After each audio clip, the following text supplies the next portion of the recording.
Hola, ¿qué tal? ¿Cómo están? Bienvenidos una vez más. La verdad es que lo he dicho mil veces y ya lo sabrán muy bien. Me encanta platicar, hablo demasiado, pero también me encanta escuchar. Y lo que me encanta escuchar son historias de las personas que han tenido problemas y los han resuelto. Esa es la parte quizás más interesante y la que más nos enseña de la vida. Cómo es que alguien resuelve un problema y quizás en ello podemos encontrar inspiración. Una de las personas que me ha inspirado mucho su historia, las miles de pláticas que hemos tenido y demás, es Eduardo Gómez, mi invitado de este día. ¿Cómo estás, amigo? ¿Qué tal, Emanuel? Bien, Sí. gracias por tomarte el tiempo de venir a Puebla. Bienvenido. Ujú. Y aquí estamos. ¿Cómo te sientes? Bien, gracias a Sí. Dios, bien. Ahí andamos, echándole ganas, y enfocado. Enfocado, súper.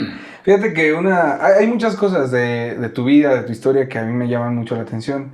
Y aunque hemos platicado demasiado, quizás nunca te he hecho preguntas, nunca hemos estado en esta dinámica, Ujú. ¿sabes? De que yo te estoy preguntando y tú me estás contando. Además, más bien, casi siempre las historias me has ido contando lo que tú has deseado, ¿no? Entonces, se han quedado en algún momento huecos o lagunas de preguntas que a mí se me han ocurrido, pero no te las he hecho en esos momentos. Y mira que hemos platicado, ¿eh? Que hemos platicado, sí.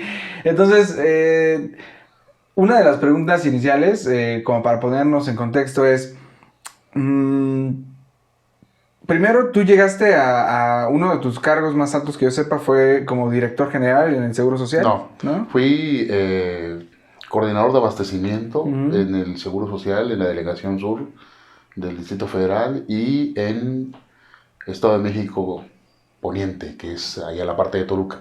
Ya, ¿y cuánta gente tenías a tu cargo? En Toluca, si no mal recuerdo, 146 personas. Y Oh, en, 146. sí, sí, porque era la parte administrativa, la parte operativa y la parte distributiva.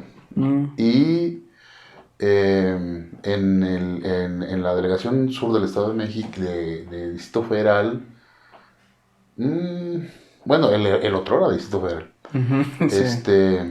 ahí eran más, ahí eran como 350 personas por medio más o menos, Damn. entre la parte administrativa, la parte operativa que es el almacén o los almacenes y la parte distributiva. ¿Cómo le haces para, a ver, cómo inicia tu historia para llegar a de repente a liderar un grupo de 360 personas?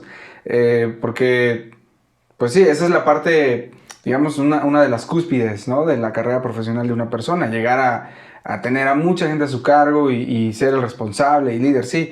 Pero ¿cómo es que llegas ahí? ¿Cuáles son los pasos antes, ¿no? Para haber llegado a ese puesto. Alguna vez escuché, alguna vez escuché un consejo, ¿sí? O una mención o una reflexión de alguien que decía, se obtiene más con una gota de miel que con un litro de vinagre. Y este consejo, esta reflexión, la llevé siempre conmigo. Si bien es cierto, sin perder la rigidez, la mano dura, la seriedad de un trabajo, siempre traté primeramente de detectar las virtudes de mis colaboradores. Enseguida entendí que, si bien es cierto, era mucha persona la que había, mucho personal a la que había que administrar, Ujú. este, el concepto de delegar asertivamente a la persona correcta me sirvió de mucho. Es decir, yo a Sí. las personas les decía, yo me entiendo contigo, ¿no? Y si en caso de que tú me necesites, voy con tu gente, ¿no? Para diferenciar y hacer una diferencia de niveles, por así decirlo, ¿no? Claro, claro. Entonces, yo pienso que esa es la primera parte que uno debe comprender cuando uno tiene a su cargo tanta gente, ¿no? Porque si escuchas a todos, te pierdes. Mm. Entonces, delega en uno asertivamente con, con la certeza de que estás confiando tu representación, ¿no? Tu delegación en la persona correcta. Y si ves que esta persona correcta puede, correcto, ya. Y si no, le ayudas. Y si no puede, pese a tu ayuda, pues piensa en sustituirlo. Esa es una parte final. Ujú. Creo que esa estrategia me resultó muy bien. Antes de llegar ahí, antes de llegar a ese puesto, ¿qué es lo que habías estado haciendo? Es decir, ¿ya habías tenido experiencia siendo el líder de algún grupo de personas? Fíjate que no. Órale, ¿no? No. No, si de repente llegas a, Sí, a no, liderar pero un fíjate, batallón. pero aquí algo muy interesante. Ok. Fui secretario particular durante 6 años de un político importante de mi estado natal, de Oaxaca. Y con ese señor aprendí que él delegaba, ¿no? Ok. Yo era secretario particular y él delegaba los asuntos. No solamente los asuntos que tenían que ver con nuestra naturaleza propia de nuestro trabajo, sino incluso asuntos personales. Ujú. Entonces, ahí aprendí a que cuando uno delega, estás eh, otorgando algo de tu personalidad, ¿no? Vienes a ser un embajador de la persona. Entonces, durante 6 años el que hablaba conmigo, Ujú. yo lo hacía sentir que hablaba con él, Ya, ¿no? claro. Ajá. Entonces ahí aprendí la importancia de la delegación. Y eso me sirvió mucho para cuando tuve a que administrar a mucho personal. Que- Porque la importancia de la delegación es confiar, ¿no?, tus virtudes en otra persona. Ujú. Entonces, eh, eso a mí me sirvió muchísimo. Y si bien es cierto que antes de llegar al puesto que platicamos, donde administré mucha gente, a mucho personal, no tenía yo, digamos, el trato o cómo hacerlo, sí tenía yo, digamos, la esencia, ¿no?, el fondo de cómo hacer las cosas. Y eso me ayudó mucho. Wow. Fíjate que hay muchas cosas muy interesantes en este punto. Lo primero es que entiendo, y desde tiempos antiguos, en la época de los reyes y todo, mandaban a un emisario con el edicto real, ¿no?, el sello y demás, pero además iba investido, inclusive con algún caballo de la caballería real o algo que lo invistiera, que lo hiciera sentir empoderado a la persona que realmente tenía la representación del rey, ¿no? Y asimismo, ese empoderamiento a esta persona lo hacía sentirse, o a este emisario lo hacía sentirse con la autoridad suficiente para dar el edicto y casi como ejecutarlo, ¿no? Y la ejecución es una parte sumamente importante en las misiones que le das a una persona, pero no la va a poder hacer si no se siente con el poder y la autoridad y la investidura suficiente, ¿no? Entonces, el motivar a esa persona, porque ahora quizás no se estile eso, ¿no? De vestirlo, calzarlo, ¿no? Ya aquí, no sé, te mando con mi anillo real. No, Uh-huh. pero sí es la misma idea, el mismo concepto. Quizás ya no a través de esas herramientas, pero sí la idea de motivar a la persona, de animarlo, de hacerlo sentir que vale, para que pueda ejecutar de manera eficiente la tarea que les estás encomendando. Entonces, una de las preguntas para mí importantes es, ¿cuál ha sido tu método para poder motivar a las personas que han estado bajo tu cargo, bajo tu dirección, bajo tu liderazgo, para que ejecuten lo que tengan que hacer? Porque eso es muy complicado. Es muy complicado poder motivar a alguien para que ejecute. Y es muy complicado encontrar a alguien que ejecute, ¿no? Entonces, ¿cuál ha sido tu estilo de motivación? Bueno, primero tratar de identificar las habilidades y las capacidades de la persona. Fíjate que me topé con personas que sí no tenían la experiencia, ¿no? Claro. Me topé con personas que no tenían la experiencia. Y el concepto que te digo de poder delegar tus virtudes en una persona o lo que piensas que tú puedes ser en esa persona para que Ujú. él ejecute lo que tú estás esperando que ejecute, es un poco trascender en ella, ¿no? Ajá, Es un sí. poco trascender en ella. Entonces, La experiencia, si bien es importante y si te la encuentras y te topas con ella, mejor. Pero si no, igual y tiene virtudes, ¿no? Ujú. Igual y tiene capacidades que le pudieran servir y él no lo sabe, Ujú. ¿no? Entonces hay de dos. Te puedes topar con dos personas, el experimentado, incluso hasta mañoso, ¿no? Pero que con tu experiencia, con tu liderazgo, puedes corregir esas mañas y enfocarlo mejor, ¿no? O el otro, que no sabe que sabe, que no sabe que puede en determinado momento, ¿verdad?, hacer lo que esperas de él. Y solamente hay que animarlo, empujarlo y luego soltarlo, ¿no? Ujú. Guiarlo y luego nada más supervisar. Claro. Punto. El ciclo, ¿no? Y ya. ¿A ti qué te motivaba? A mí bueno, muchas cosas me motivaban, muchas cosas. Primero me motivó digamos, el cuestionarme, tener capacidades de hacer las cosas, Ujú. poder hacerlo. Poder guiar a una persona, poder dar resultados, porque a su vez yo era, porque así como yo delegaba, a mí también me delegaban. Entonces esperaban de mí también, así como yo esperaba de mis subalternos, alguien esperaba de mí. Entonces me motivaban muchas cosas, ponerme a prueba mis capacidades, saberme capaz de dar resultados, ¿no? Y bueno, en el aspecto personal, pues obviamente, ¿no? Mi familia, y un poco también de ego personal, ¿por qué no decirlo? Claro, ¿no? Claro, Sí, claro, sí. porque en los puestos en los que estuve mucho tiempo, sí esperaban resultados y resultados importantes. Claro. Yo creo que una de las partes más interesantes de la vida es que no siempre estamos en la misma posición. O sea, es muy cambiante y muy voluble la vida y las circunstancias que estamos teniendo. Entonces, obviamente no siempre fuiste jefe, ¿no? O el líder de un grupo de personas. Pero tú siempre te has sentido con esa capacidad de liderazgo, es decir, desde niño, desde adolescente. ¿Sentías que influenciabas en las demás personas? ¿Te gustaba intentar tener cierta influencia, cierta capacidad para manejar algunas circunstancias? ¿Te recuerdas así? No, No. fíjate que no, no me recuerdo así. Ok.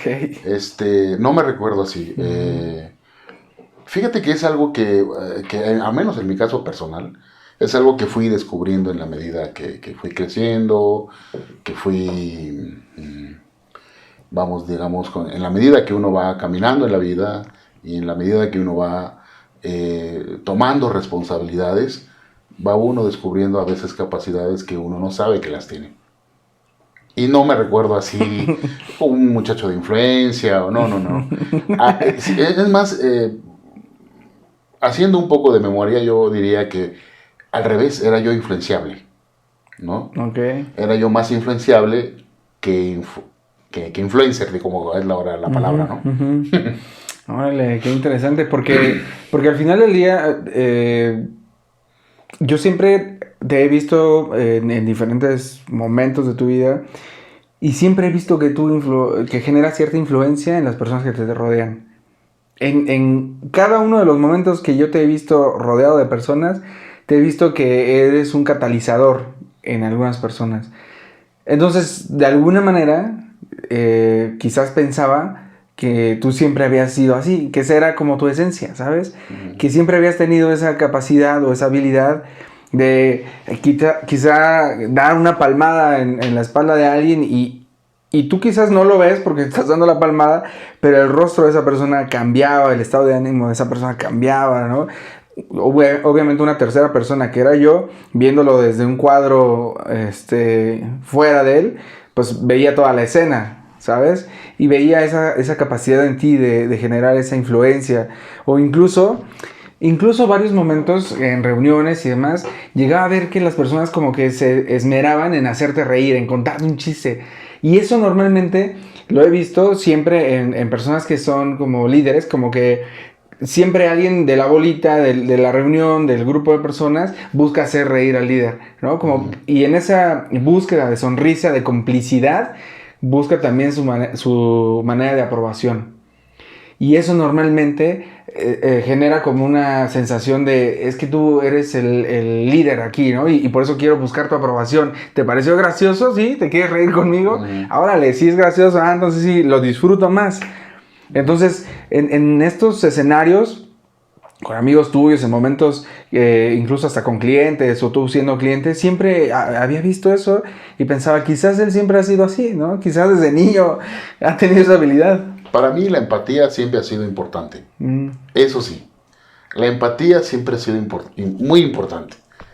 En distintos momentos, en distintos cargos, en distintas encomiendas que he tenido, siempre antes de llegar a la escena de la definición de las cosas, antes de pasar a ver a una persona, antes de estar con un grupo de personas, antes de todo eso, la empatía es muy importante para mí, ¿no? O sea, eso que dices, lo entendí porque la primera impresión define en muchas ocasiones, ¿no? Que puedas conseguir lo que te propones, ¿no? Imagínate llegar a pedir trabajo, ¿no? Con una cara muy seria, cargando tu estrés, ¿no? ¿No? Entonces, pues no, definitivamente no. Creo que siempre tuve esa conciencia de llegar empáticamente a algún lugar, a ver a otra persona, a caerle bien a las personas de primera impresión. Yeah. Y yo creo que eso es muy importante. En la vida te va a abrir una sonrisa, te va a abrir siempre puertas, ¿no? Siempre. Incluso, te decía hace rato, cuando tuve la necesidad de identificar las virtudes de una persona para conseguir de esa persona los resultados que yo esperaba de ella, ¿no? Siempre llamé la atención empáticamente. Nunca con gritos, no estoy diciendo que no los utilicé, ¿eh? Nunca con gritos o nunca exigiéndole de una manera abrupta, ¿no? Siempre, como te decía, correcto, educado, bien, pero directo. Nunca perdí la mano dura, la mano exigente, la seriedad, con empatía, siempre, con empatía. Y entonces sí, muchas veces obtuve con esa virtud, con esa con distinción de la que me estás hablando, siempre obtuve resultados afortunadamente buenos. Fíjate que justamente el liderazgo para mí genera eso, ¿no? O la intención del liderazgo es eso, dar una dirección y darle un sentido al trabajo de las personas, porque todos trabajamos para comer y demás, pero si se vuelve tan vacío como solamente para comer, en ese punto pues te vas a ir con el mejor postor, en el mejor momento, ¿no? Te sientes mal de un lugar donde te están hablando mal y demás, no, pues ya me voy al siguiente lugar, ¿no? Donde me va a dar también para comer. Y entonces, de esa manera se va perdiendo el sentido de trabajar. Y para mí, la identidad de trabajar es la intención de poder sentirte útil. Y la persona que normalmente está al frente de ti, que es tu jefe, que es el que te está indicando qué es lo que tienes que ejecutar, desde mi óptica le tiene que dar sentido a esa forma de sentirte útil, productivo, de saber que no eres un destalentado, ¿no? Sino de que encuentre en ti ciertas virtudes, ciertas habilidades que, como dijiste en un inicio, ni siquiera sabes que tienes. Hay personas que yo veo que se relacionan muy bien, muy bien. Un caso es tu esposa. Tiene una habilidad para relacionarse increíble y cree que no sabe vender. Y pienso, esos son las ventas, ¿no? A mí me cuesta mucho relacionarme. Soy una persona más seria, más serena. Y he tenido que aprender habilidades de venta. Y las personas que se relacionan muy fácil, pienso, no saben el tesoro que tienen. Son excelentes vendedores porque saben relacionarse. Saben hacer sentir bien a las personas. Saben utilizar palabras para poder animar a alguien, ¿no? Y yo creo que justamente ese es el trabajo de un líder, ¿no? De repente hacerte descubrir las virtudes que tienes y que no sabías que tienes. Y de repente ya estás empoderado porque dices, claro, sí tengo estas virtudes, no soy tan malo, ¿sabes? No soy tan chafa. Entonces entiendo que cuando me dices, yo buscaba como descubrir algo en una persona, pues no solamente estabas viendo su trabajo, sino estabas tratando de escanearlo por dentro para ver algo, ¿no? Alguna gema, algo que pudieras potencializar. Cuando yo te digo que primero trataba de ver las virtudes de las personas, ¿no? Y en 2 o 3 ocasiones definitivamente me pude dar cuenta que había ciertas características de personalidad en algunas personas que definitivamente no me iban a servir. No, o sea, definitivamente. Una persona muy iracunda, que si bien es cierto era responsable, que si bien es cierto obtenía resultados, pero era muy iracunda, ¿no? O sea, salía a pelearse con la gente y la gente, ¿no? Claro. Le respondía, claro. Pero también de una manera muy, digamos, inconforme, ¿no? Y cuando yo bajaba, como jefe, a platicar con la gente, la queja de esta persona era ya insostenible, ¿no? Es decir, me estaba dando resultados, conseguía lo que yo quería, sí caminábamos en tiempo y forma y se cumplían los objetivos, pero había un ambiente laboral no de respeto. Te diría yo, incluso, ni siquiera incómoda, sino de coraje contra él. Claro. Y por consecuencia, lógica contra mí. Porque yo lo estaba sosteniendo en el puesto. Claro. ¿No? Y entonces busqué áreas de oportunidad. Es decir, ok, están inconformes con él, ¿quién es el que le brinca a su puesto? ¿No? A ver, ¿quién es el valiente? Y por ahí alguien se alzó la mano y dijo yo, pues órale.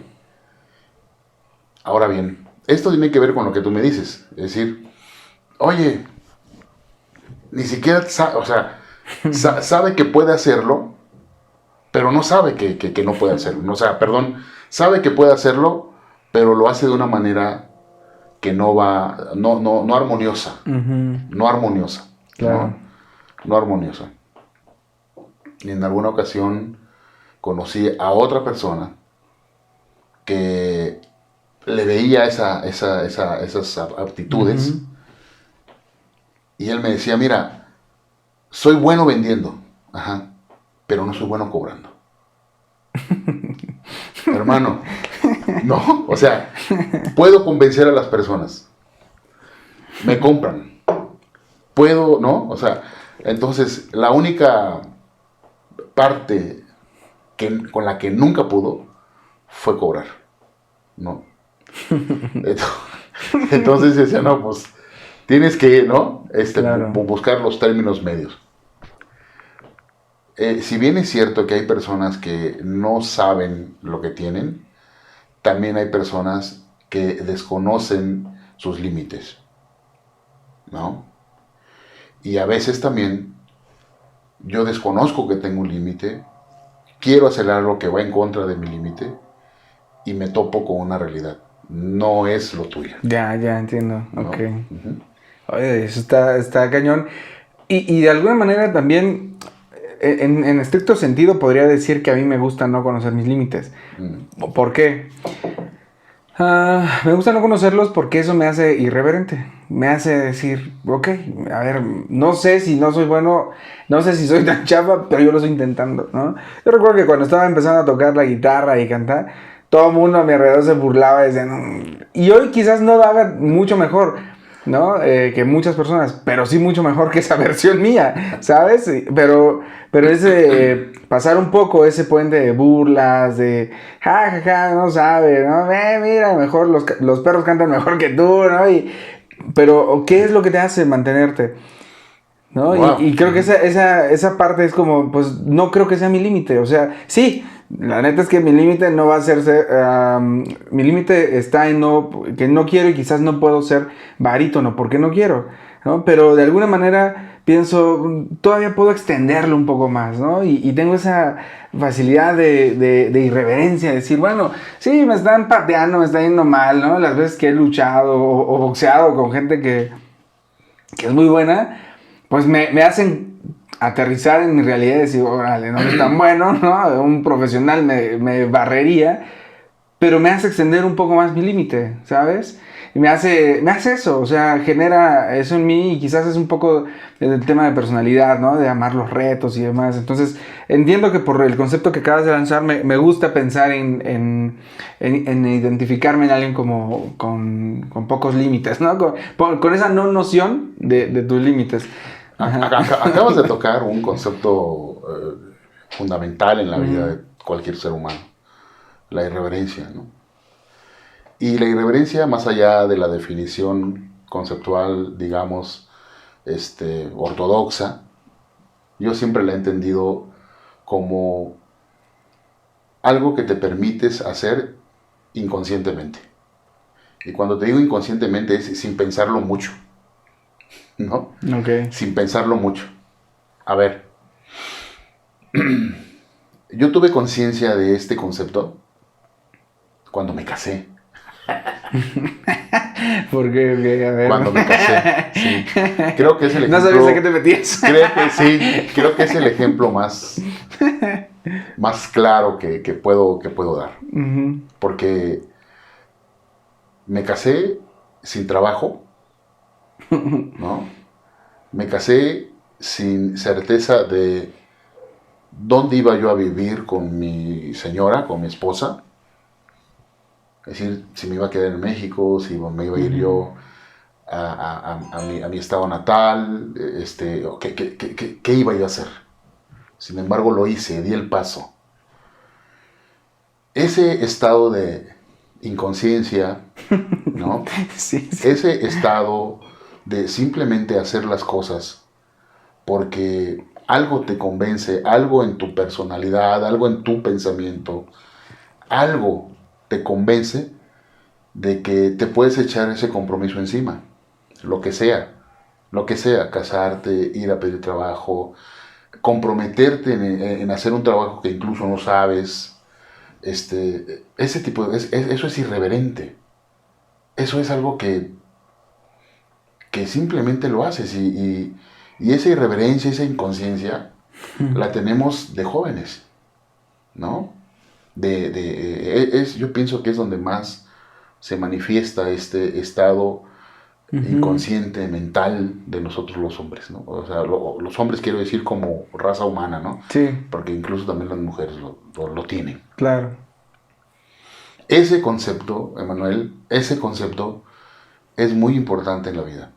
Porque este concepto te impulsa a hacer cosas que no sabías que puedes hacer. Ese concepto te impulsa a decir cosas que quizá no sabías que podías decir. Ese concepto de irreverencia, ese comportamiento, en muchas ocasiones te dan frutos y son la base de un éxito superior futuro. No lo pudo uno saber. Yo te voy a dar otro ejemplo. Cuando yo llegué a mi estado natal, enseguida, después de batallar mucho, conseguí un trabajo. Y llegó un amigo mío y me dijo, oye Eduardo, fíjate que, ¿tú qué eres? ¿Tú eres licenciado en economía? Y digo, sí, yo soy licenciado en economía. Oye, fíjate que tengo una editorial. Sí, una editorial, sí. Y hay amigos nuestros que están estudiando fuera del estado y me mandan sus colaboraciones y el periódico local nos da espacio los fines de semana, o el sábado o el domingo. Ajá.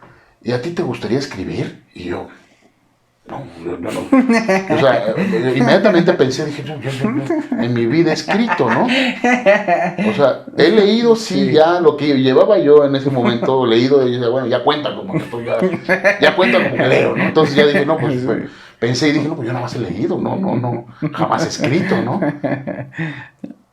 Pero hubo algo que me dijo, dile que sí. No, o sea, aviéntate, dile que sí. Y le dije, sí, ¿cómo no? Sí, pues escribimos, ¿cómo no? Y le dije, ¿quiénes escriben? Cuando me dijo, no, mira, fulanito está en Cuba y él está haciendo su doctorado en quién sabe qué cosas. Y yo, caray. Perenganito está en Rusia y él está haciendo su maestría y no sé qué. Sultanito y Sultanita están en Estados Unidos y ellos están... Y le dije, espérate. Le dije, oye, espérate, yo nada más tengo una licenciatura. Me dijo que no, ¿qué importa? Lo que importa es tu pensamiento y me convenció. Ajá. Me convenció. Ese muchacho andaba buscando virtudes que quizás sus colaboradores y él tenían en mí. Uh-huh. Las vio, claro. Estaba por verse. Al tiempo, la editorial, o mejor dicho, el periódico local, le solicitó a la editorial una colaboración especial mía. Y entonces yo tuve en el periódico local mi columna, aparte de la Órale. No sabía. Fui irreverente, ¿no? Claro. Fui... ¿Cómo, no? De pronto. Eso fue la base de muchas... ¿Cómo decirlo sin sonar egocentrista? No sé. Esa fue la base de éxitos futuros. Uh-huh. Y buenos éxitos futuros. Fíjate que está súper interesante. A mí me encanta el tema del liderazgo porque desde mi óptica, una ama de casa es una líder. Porque sin duda. En ella radica gran parte de la educación de lo que va a ser el hombre, la mujer en la sociedad. Sin duda. ¿No? Entonces es una gran líder. El papá de esta familia también es un líder, porque al final del día, quizás por el rol económico, es quien va tomando decisiones, ¿no? Vamos para acá, vamos para el sur, para el norte, para el este. Y entonces tiene que irle dando sentido a lo que está haciendo y va direccionando hacia algún lugar a su familia. Y yo creo que el liderazgo es una habilidad blanda que debemos de tener todos y tener que desarrollar. Porque desde mi óptica, a veces no estamos conscientes de que estamos ejerciendo un momento de liderazgo y de lo que estamos diciendo o haciendo está marcando el rumbo de la vida de una persona. Es decir, en ese momento, esta persona que se acerca a ti y te invita, ejerciendo su liderazgo, ejerciendo su potestad al representar, ¿no? a este periódico local, pues te invita y ves ciertas virtudes en ti y demás. Y por lo que entiendo es la primicia de tu carrera profesional. No, él quizás nunca imaginó, nunca sospechó, nunca consideró que esa invitación iba a desencadenar una carrera profesional de por vida, ¿sabes? Entonces, a mí lo que me llama mucho la atención del liderazgo o de lo que más trato de entender y de concientizar acerca de ello es que la capacidad que tenemos de ejercer influencia para el resto de la vida de una persona. Y a veces eso no lo sabemos. Hablamos, desde nuestra comodidad estamos filosofando, ¿no? Y estamos argumentando y demás. Eso nos llega a una ceguera de taller en el cual no sabemos ni entendemos que lo que estamos diciendo a alguien que está ahí escuchándolo, que quizás desde nuestra óptica podría ser que ni nos está entendiendo, o que quizás pienso como, bueno, ojalá lo haya dejado motivado o algo, y le tocó fibras sensibles en las cuales puede basar las decisiones de su vida más adelante, ¿no? Y yo te he contado pues varios momentos en los cuales hay personas, hay líderes que han dicho cosas que han tocado mi vida y que quizás muchos años después se enteran que eso que dijeron lo hicieron en un momento exacto, ¿no? Y quizás no era la intención o quizás sí, eso no lo sabré, pero eso es lo que me atrae del liderazgo, como tratar de concientizar la capacidad que tenemos de influenciar en los demás y de hacerlo con la responsabilidad. ¿sabes? Y esa responsabilidad a veces se nos pierde y vociferamos y hablamos de lo que queremos, lo que pensamos y escupimos en lugar de a veces simplemente estar conscientes de lo que está sucediendo realmente. Hay dos formas de darle una interpretación a esto. Como dices. La primera es en una plática simple, en una plática, digamos, de confianza, ¿no? Amistades, incluso no amistades, ¿no? Que te escuchan decir algo y cachan la idea y complementan su intención con lo que te escuchan decir, porque embona, ¿no? Hace match, como dicen ahora, ¿no? Con la intención, con el propósito que traen. Uh-huh. Y la otra es que tú digas algo a manera de consejo y lo tomen, ¿no? Y determinadamente en momentos seas tú el culpable para bien de un proceder de ellos correcto. He tenido la suerte y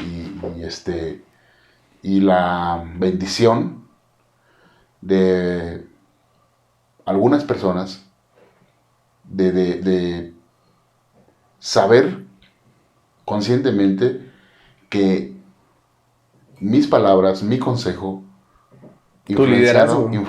mi liderazgo, influenciaron en ellas para tomar decisiones correctas que les dieron frutos. O sea, no menores, no decisiones así, y no sé, me convenciste de ahorita saliendo irle a comprar una rosa a mi esposa. No, sino estoy hablando, por ejemplo, de un par de amigos que tomaron la decisión de radicar en otro país, ¿no? De radicar en otro país. Radicar en otro país. Dar el paso de radicar en otro país. Una cosa es tenerlo aquí, pensarlo, claro, ¿no? Pero otra cosa es ejecutarlo. Sí, ¿no? Y también a hacerle conciencia a un matrimonio amigo de no bajar la guardia en momentos importantes de su vida, ¿no? Por ejemplo. Eso es lo más gratificante. Perdón, ahí va. Y que me lo han dicho, ¿no? Claro. Y que me he enterado. ¿A cuántos le he echado a perder la vida? Eso sí, no han venido todavía. Eso sí. No han venido a reclamarme. Sí, todavía no se han aceptado. Fíjate que está chido porque, ok, lo que te quería preguntar era, ¿es lo más gratificante para ti del momento en el que has ejercido tu liderazgo? Porque hablas de un matrimonio, hablas también quizás de familia, hablas también de amigos para que salgan y emprendan una aventura. Pero, por ejemplo, de tu trabajo, ¿has tenido la oportunidad de escuchar ese agradecimiento por parte de algún ex colaborador? Híjole. Sí, he tenido la enorme bendición de recibir agradecimiento, de decirme, Eduardo, fuiste, aparte de mi jefe, un buen amigo, y en mi chamba, en lo personal, el haberte conocido, el haber sido mi jefe, es un parteaguas en mi vida. Sí. ¿Qué genera en ti eso? Me conmueve. Híjole, mano. Mira, genera un enorme compromiso con personal, ¿no? Para mí me genera un enorme compromiso personal, porque tengo hijos y espero algún día recibir ese elogio de ellos. No me toques esa tecla.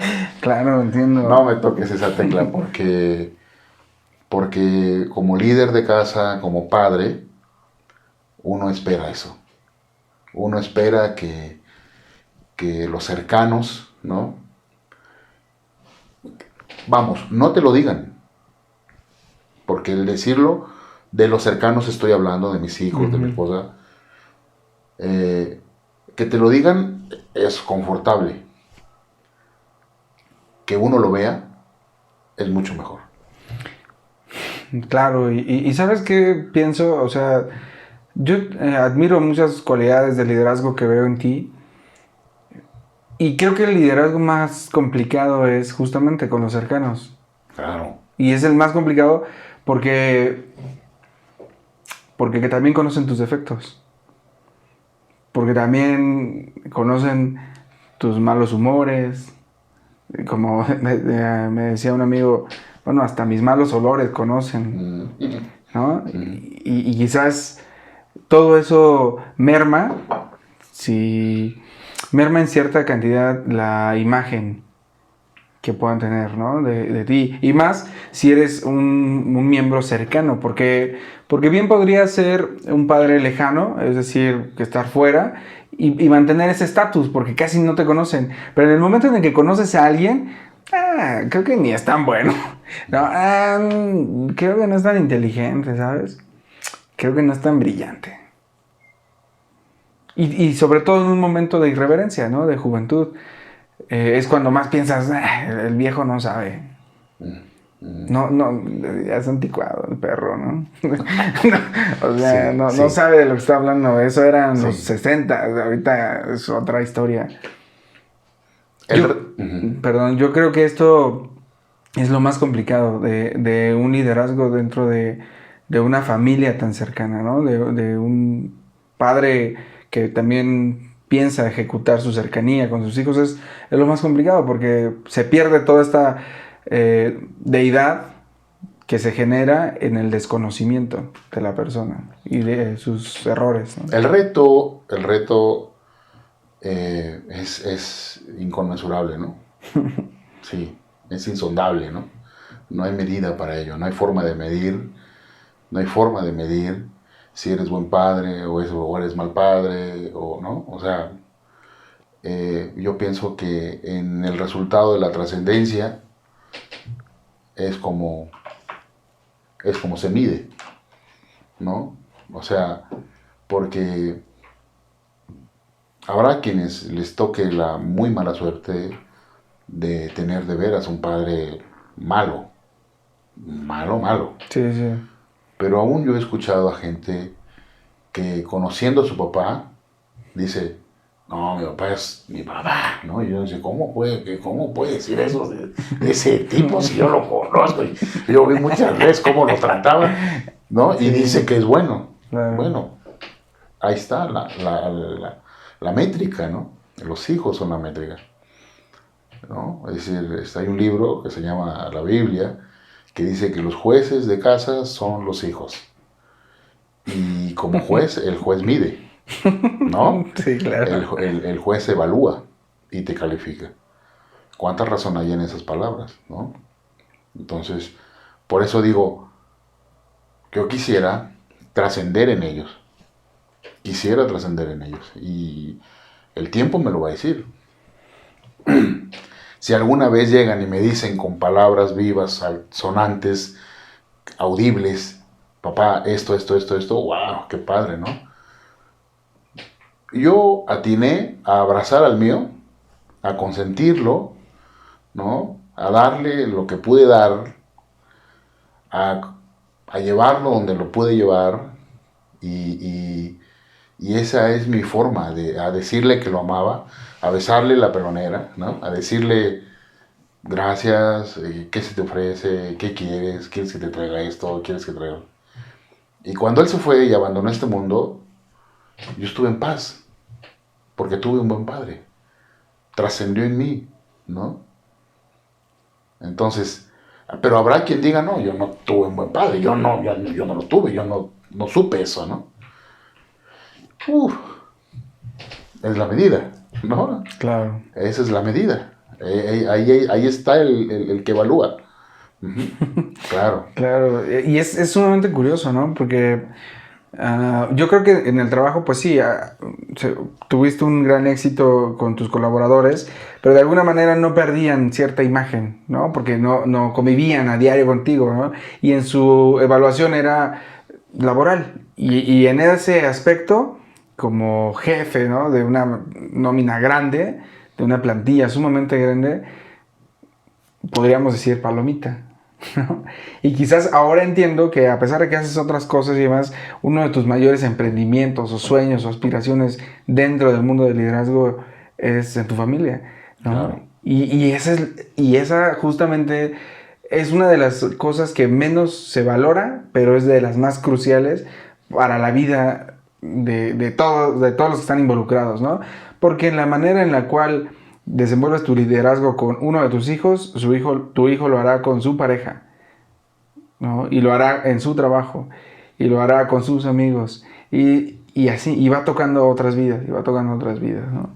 Entonces, las dimensiones de la forma en la que tú lideres a tu hijo va a alcanzar cantidades que no te puedes imaginar.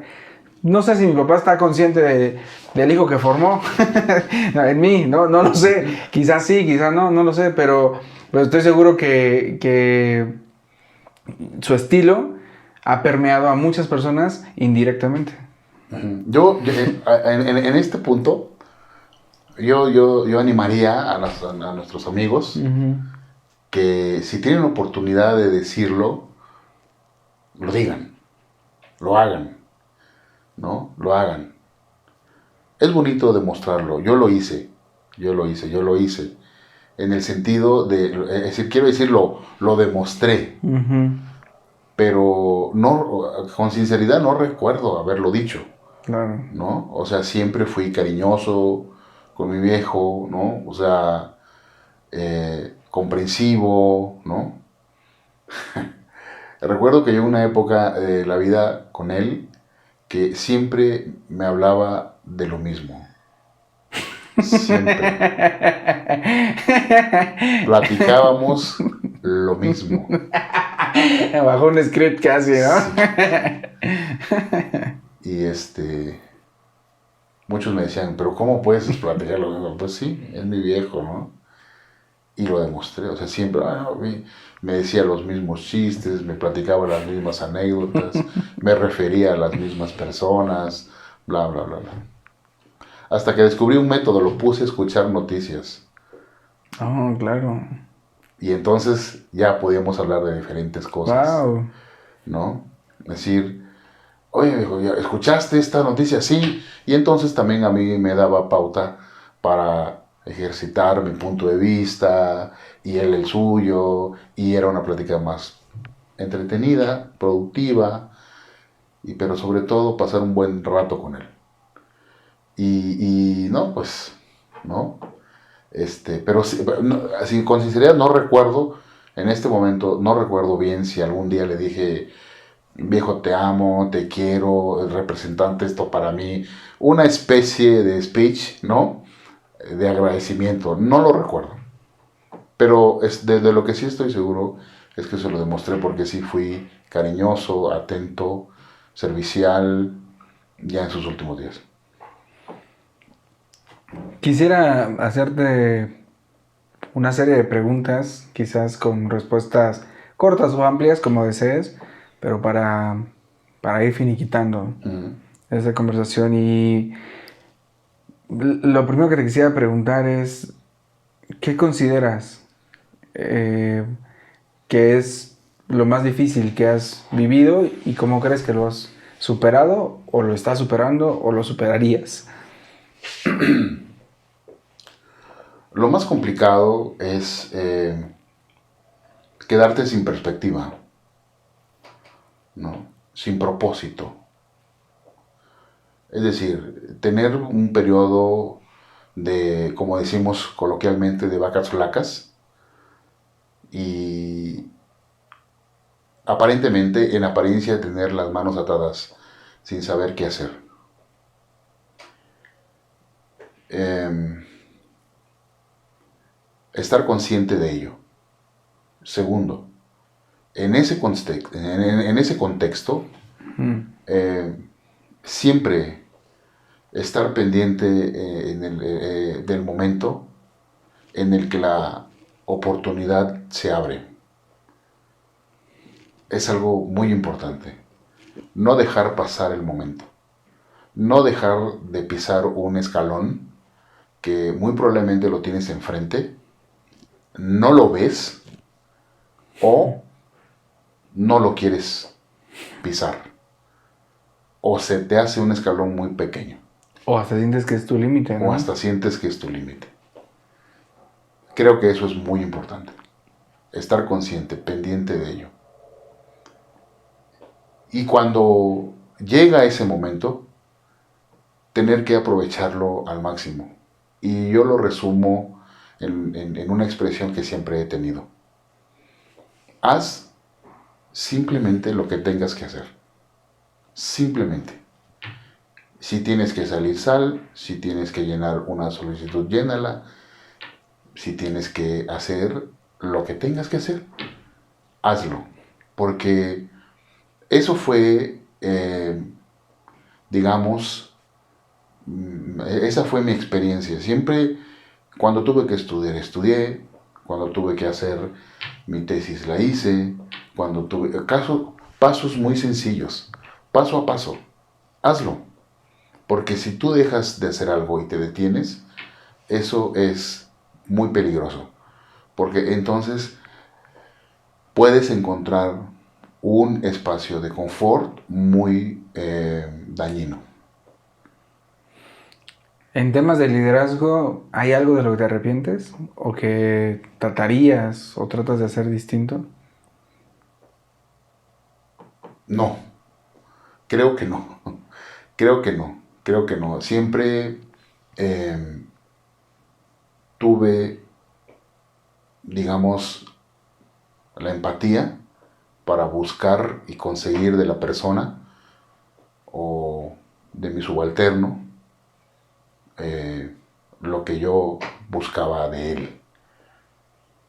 Y cuando de plano no se podía, entonces era sustituible, sin perder la exigencia, la mano dura, ¿no? Sin perder, digamos, la decisión firme de así, porque así es en el trabajo, de desecharlo. Una vez que alcanzas el éxito económico, sobre todo si no lo has tenido siempre, ¿qué creerías que es lo más peligroso que le puede suceder a una persona que justamente eso, alcanza el éxito económico cuando no siempre lo ha tenido, cuando no siempre ha disfrutado de las mieles quizás de una economía holgada, abundante, ¿no? Cruzaste muy joven, muy joven esa curva. ¿Qué edad tenías? No sé, cuando eras, por ejemplo, coordinador ya. Híjole, a ver, tendría yo 29 años. Eres un mocoso liderando a 300 personas, 18, cabrón. 29, sí. 29, 32, por ahí más o menos. Qué cañón. Sí. A ver, hay dos formas de responderte, Manuel. La primera, el éxito económico es una muy mala métrica para recibir el éxito, para evaluar el éxito. Es muy mala métrica, porque si bien el dinero te da conformidad, te da lujos, te da tranquilidad, te da muchas cosas en las que en determinado momento te puedes perder en perspectiva, porque tus afectos, ¿no?, están puestos en algo tan vulnerable como un mal jefe, ¿no? Si hay alguien que mide el éxito por el dinero que se gana, está metido en un gran problema, ¿no? Porque habría que evaluar qué tan qué tan trascendente es su persona en las demás que lo rodean. A ver, es decir, ¿por qué lo quieren? ¿Por qué quieren estar junto a él?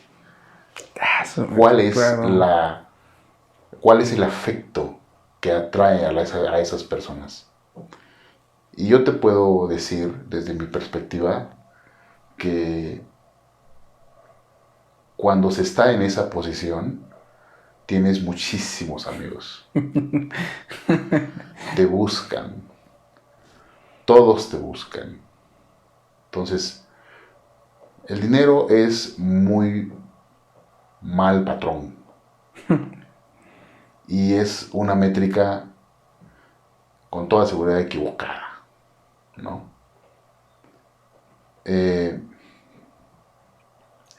Y el otro aspecto es que, si bien es cierto, te brinda mucha comodidad, mucha tranquilidad, porque incluso se pueden resolver muchísimos problemas cuando uno lo tiene, esa es la otra, ¿no?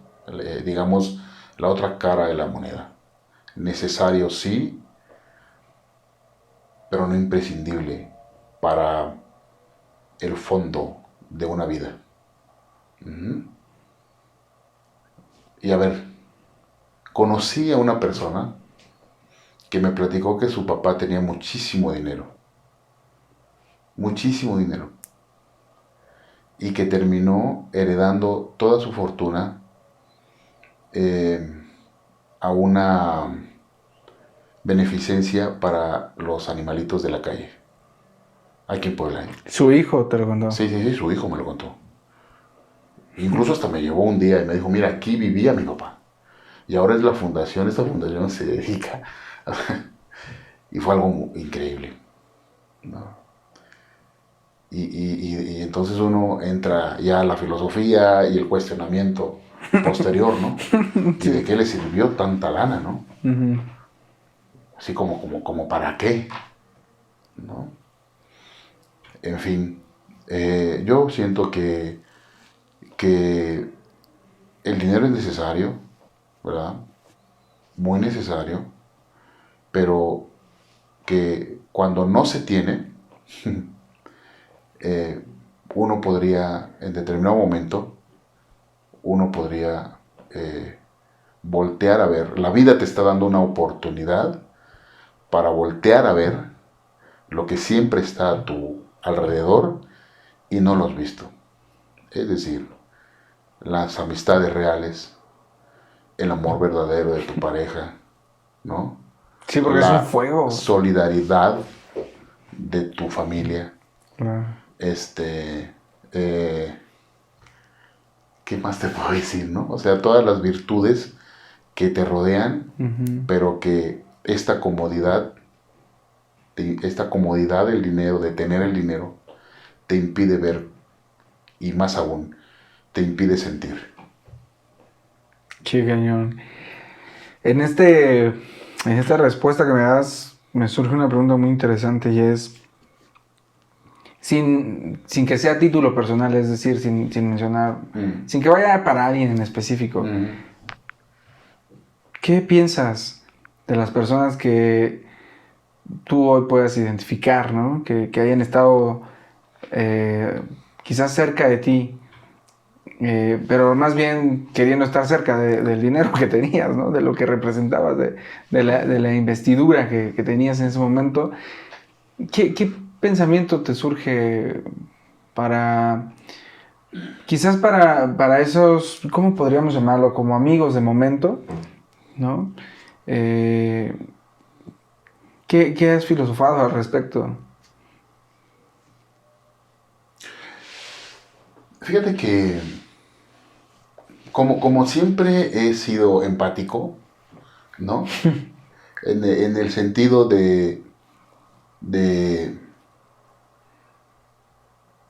y concretamente, ya respondiéndote, pues es lo que buscaban, ¿no? O sea, no hay esencia en ellos, no hay sustancia. A ver, eso es un concepto muy interesante. Lo que le da la resistencia a esta taza, en determinado momento este material se rompe, si la tiramos se rompe. Pero y si la tiramos quizá a lo mejor no se rompa. Lo que le da fortaleza es la cantidad de material que tiene que lo hace resistente. Esa es la sustancia. Yeah. La sustancia, ¿no? El acero tiene su sustancia. Tiene, digamos, el material que contiene el acero en su mayoría es un mineral que le da la sustancia.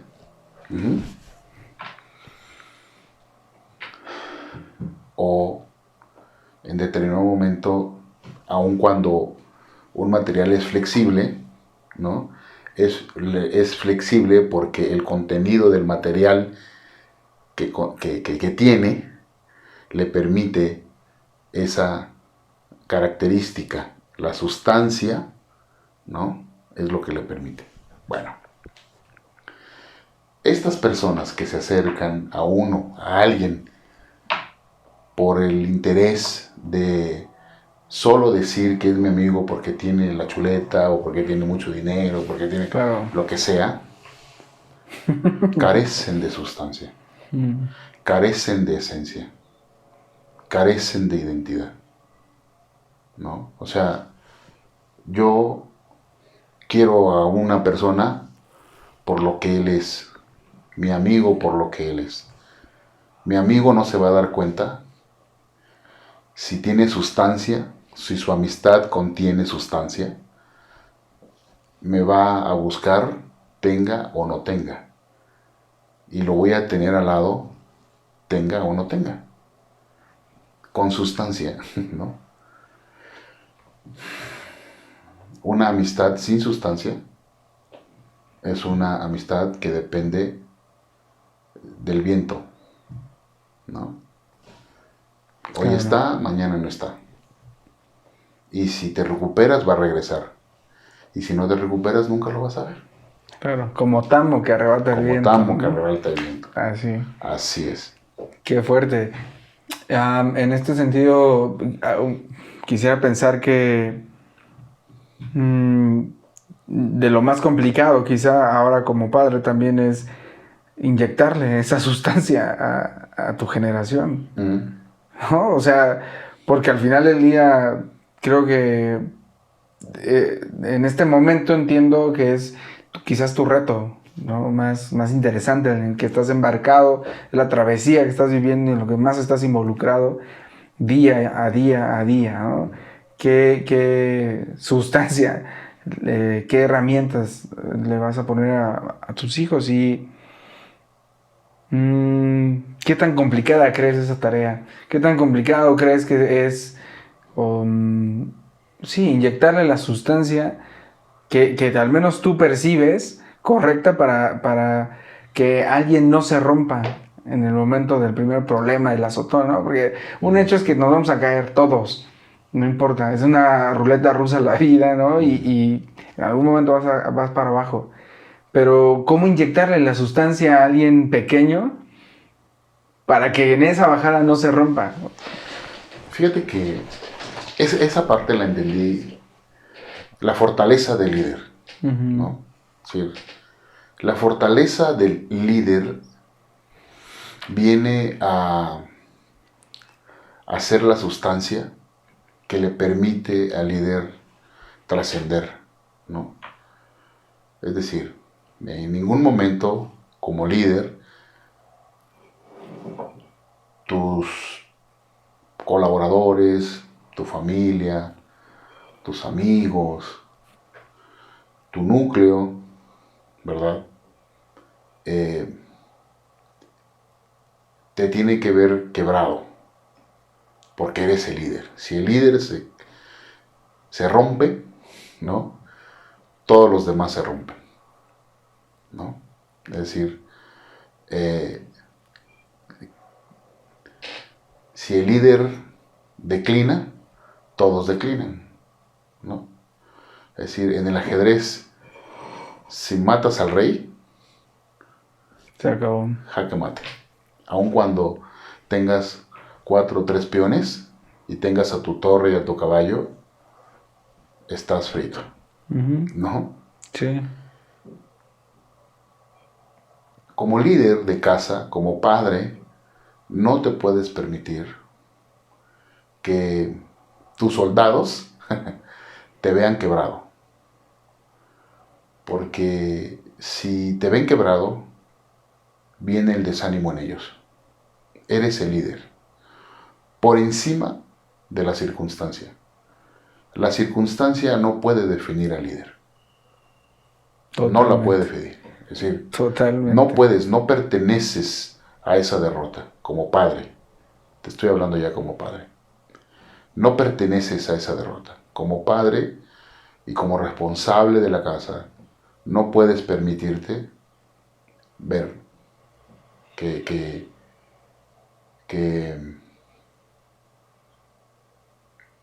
perciban de ti una derrota, ¿no?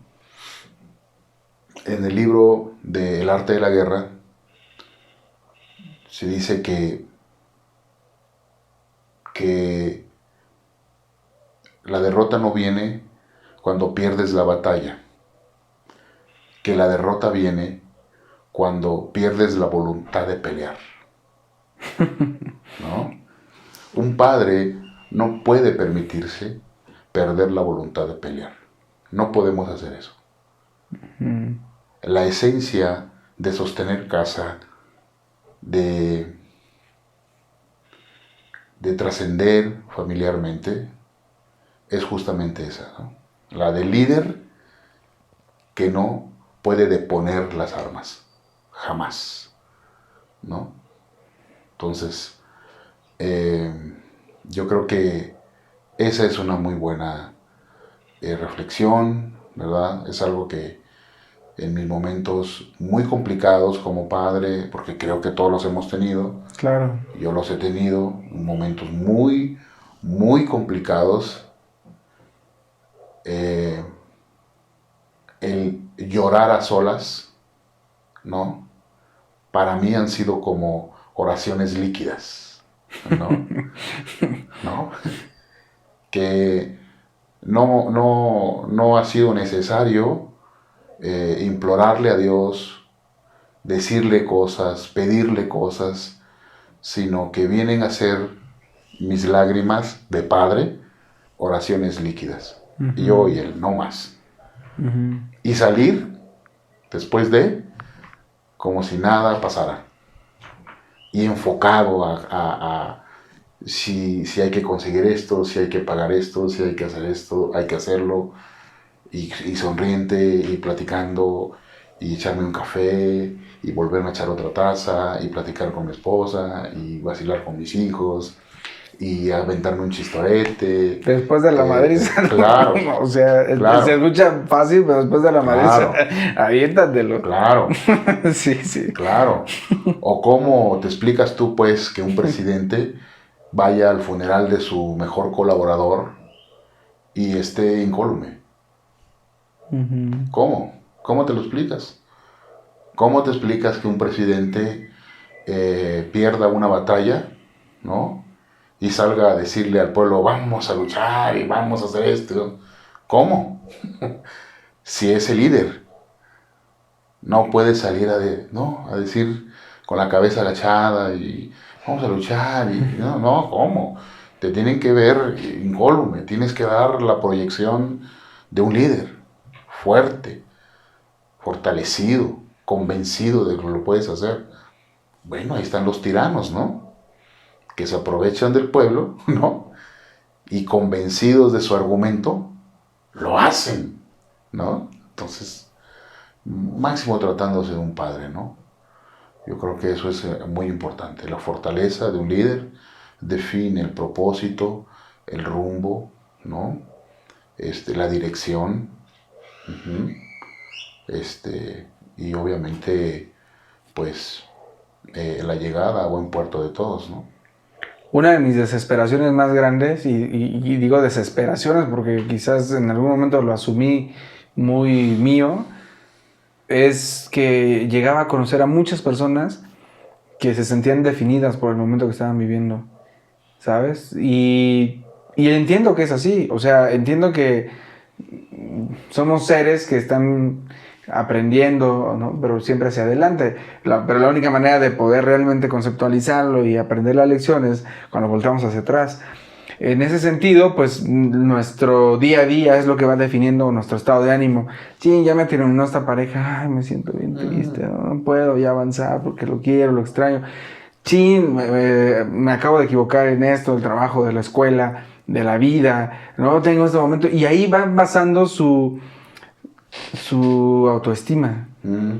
Y así he conocido a miles de personas que se sienten muy derrotadas o se sienten más de lo que realmente son, ¿sabes? Porque les fue bien económicamente y sienten que ya saben o que son expertos en algún tema cuando realmente no lo son, sino fue algo quizá un poco fortuito o aunque fuese de mérito, no necesariamente te hace saberlo todo, ¿no? Y no te hace ser la eminencia que crees que eres. Entonces yo veo que las circunstancias son un muy mal consejero. Son sumamente mal consejeros. Siempre están susurrando que eres o muy grande o que eres un perdedor. Siempre están susurrando eso, eso. Y yo creo que como bien lo dijiste, creo que una de las grandes tareas de un líder es cerrar tus oídos a ese tipo de susurros de las circunstancias y encontrar en la sustancia, en las herramientas, en quién eres, en hacia dónde vas, en por qué estás haciendo las cosas, tu identidad, ¿no? Y que eso define y entender que hay momentos muy crudos, muy malos, muy gachos y que te puedas equivocar y que aún así no eres tan jodido como crees que eres. Y aún así tienes la posibilidad de reivindicarte y de hacerlo distinto. Y aún así eres capaz de mejorar tu relación con tu pareja o de terminar esa relación y de emprender una nueva más adelante o de hacer lo que tengas que hacer, ¿sabes? La circunstancia no te define. Eso es algo que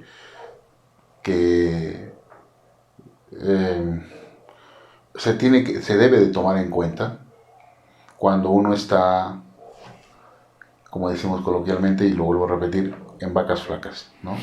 Sí, claro. La circunstancia no te define. Lo que te define es el producto, ¿no? El producto que al final esa circunstancia logra sacar de ti. Eso es lo que sí te define, ¿no? Es decir, como dicen en el box, no pierde el que cae, sino el que no se levanta, ¿no? Entonces, podemos tropezar en la vida muchas veces, no estamos a salvo de eso.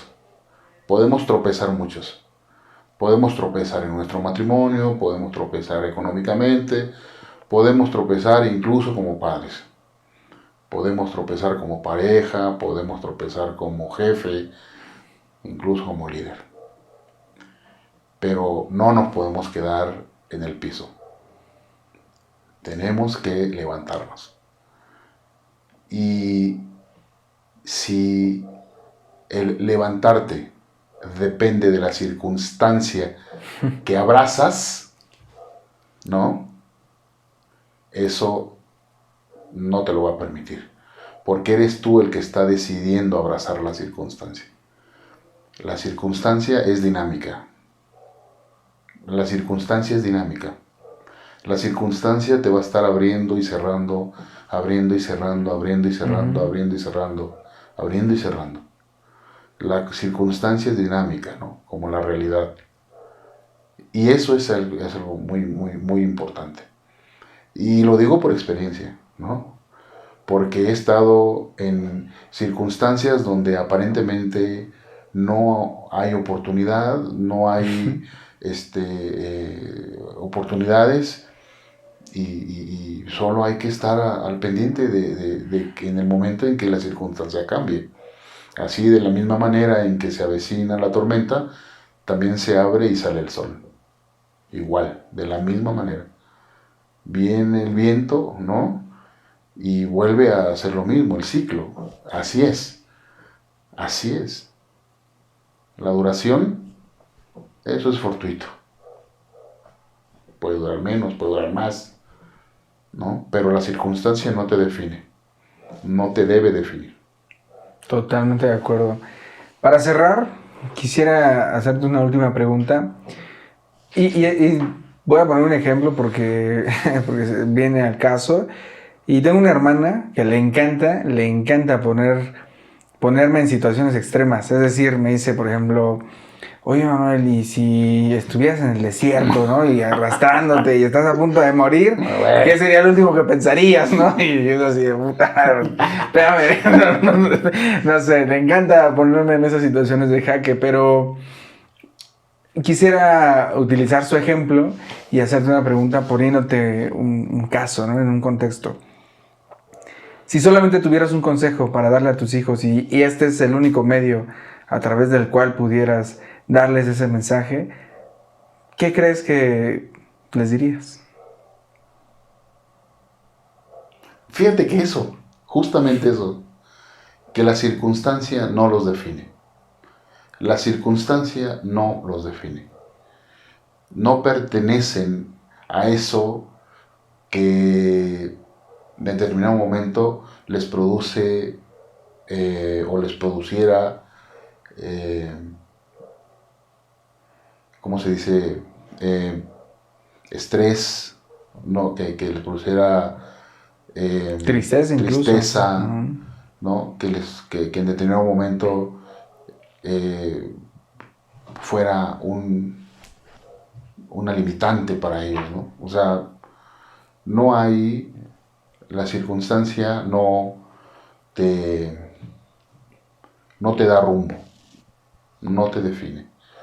Si logra eso la circunstancia, entonces hay que buscar sacudirse de la circunstancia, porque lo único que te va a traer es frustración, ¿no?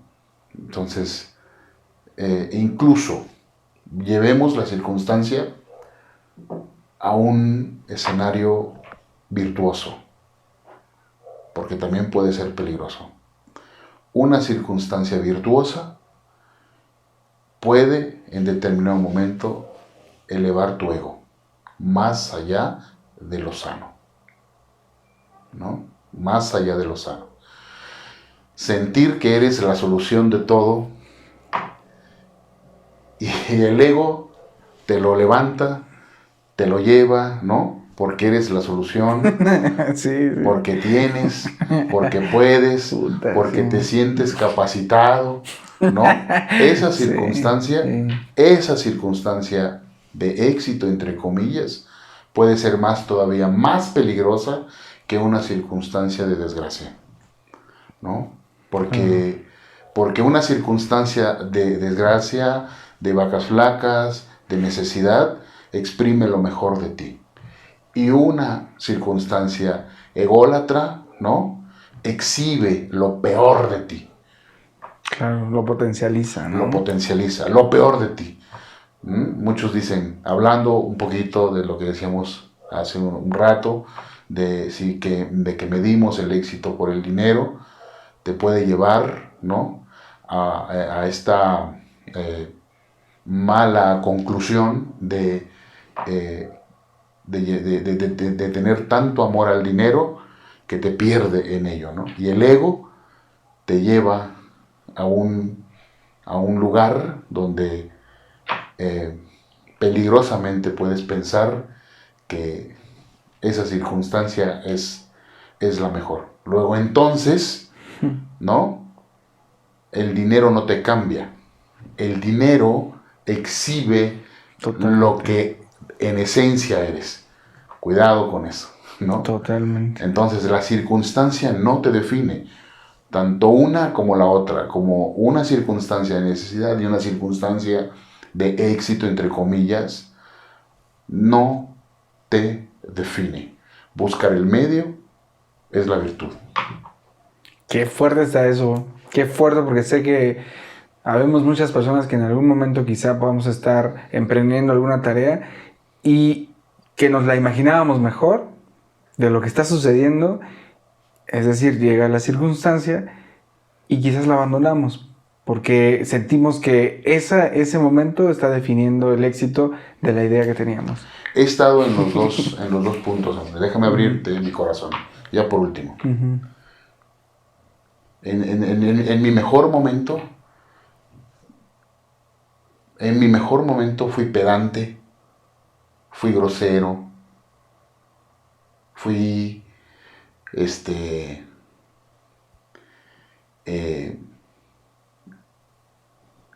eso, ¿no? Es decir, llegué a ver con ojos superiores al mesero que amablemente me servía en un restaurante, ¿no? Uh-huh. A manotearle a alguien en una condición económica menor que la mía, ¿no? A maltratar a alguien porque lo único que quería era un peso por limpiarme el parabrisas del coche. ¿Me explico? Y la otra circunstancia, ¿no? Es, híjole, no tengo para darle al chavo que se me acerca el payasito y me extiende la mano con el deseo de darle y no tener. Porque mi circunstancia hacía que yo fuera empático con él. Hermano, los dos estamos jodidos. Lo que pasa es que yo vengo en camioneta, pero así donde me ves no tengo un puto peso. Perdón. Sí, ¿No? está bien. O sea, ¿sí me explico? Fuck, claro. Entonces las dos circunstancias son. Y aquí es donde viene aquello de sé vivir, ¿no? En la justa medianía. En todo tengo contentamiento, en la pobreza y en la riqueza, guardando siempre la medianía. Y no es a través de la misma vida que te agarra a madrazos, ¿no? A palos. Y que, o sea, pasa eso, como bien lo dijiste. No importa, quizás en algún momento el éxito económico te puede nublar, tal como lo describes. Pero tarde o temprano va a llegar la paliza, ¿no? Porque justamente estás nublado. Por esa razón. Porque estás nublado, ¿no? Y justamente en la bajada te van a agarrar con todo, ¿no? Y destruir el ego de una persona es lo mismo que corroborar si una pieza es de oro o no. Para que lo corrobores, lijas la pieza, la avientas ácido y le avientas un segundo ácido, ¿no? Entonces, bueno, el ácido lo que hace es quemar. Y si no es oro, destruye lo que aparenta ser oro. ¿Sabes? Lo que aparenta ser oro lo destruye. Claro. Alguna vez he leído que tengamos cuidado sobre dónde ponemos la intención, el propósito, ¿no? ¿Dónde lo ponemos? Uh-huh. Sobre hojarasca, sobre plata, sobre oro, ¿sobre qué lo ponemos? Uh-huh. ¿Dónde descansa tu identidad? ¿No? ¿Dónde? Uh-huh. Y es por eso que la circunstancia no te puede definir. Ni una de desgracia, de necesidad, ni la otra. No te definen. No te definen porque puedes estar en el extremo de las dos en determinado momento y no ser quien verdaderamente eres.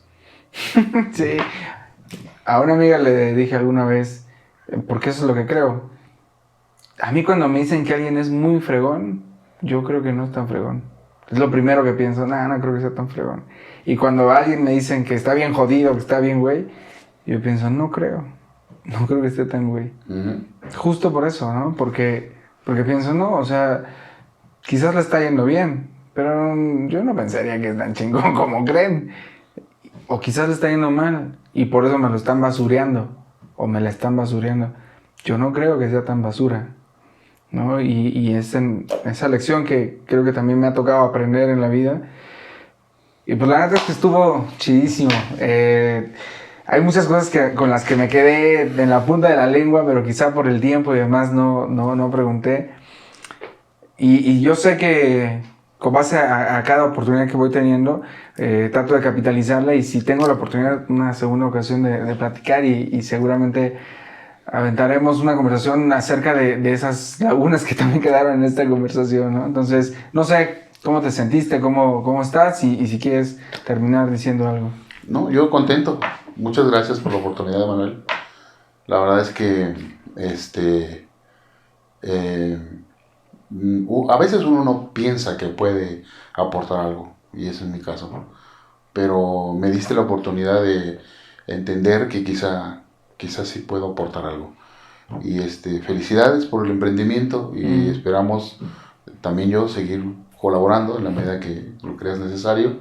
Y pues muchas gracias a todos quienes puedan ver esta entrevista y nuevamente gracias. Te aseguro que más de una persona va a sacar mucho jugo de esto.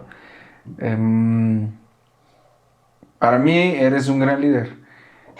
El día que estabas en tu camioneta y no tenías ni un peso para darle al payaso y el día que menospreciaste al mesero, a pesar de ese momento que quizá no fue tan bueno en la opulencia y quizás seguramente también en los momentos de premura económica, pues quizás también tuviste actitudes que no eran las más correctas, pero sin importar en qué momento, yo siempre he visto en ti un líder, he visto muchas capacidades de liderazgo.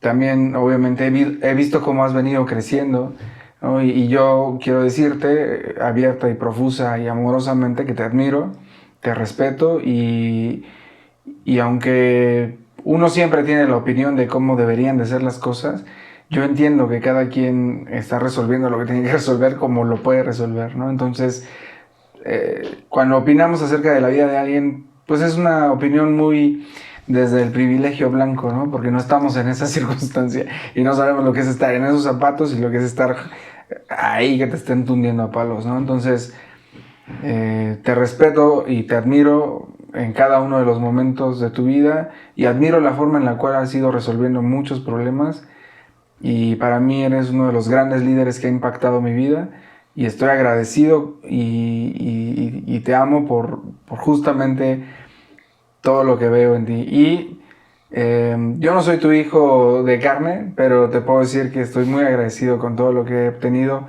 de ti. Y a lo último a lo que me refiero es de dinero, ¿no? Sino tiempo, consejos, palabras, cariño y todo lo que me has brindado ha sido artífice para que hoy sea yo quien soy y que he logrado enfrentarme a problemas, circunstancias, recordando momentos, conversaciones y ejemplos tuyos. Entonces, nada más que gracias también a ti por ser parte de mi vida.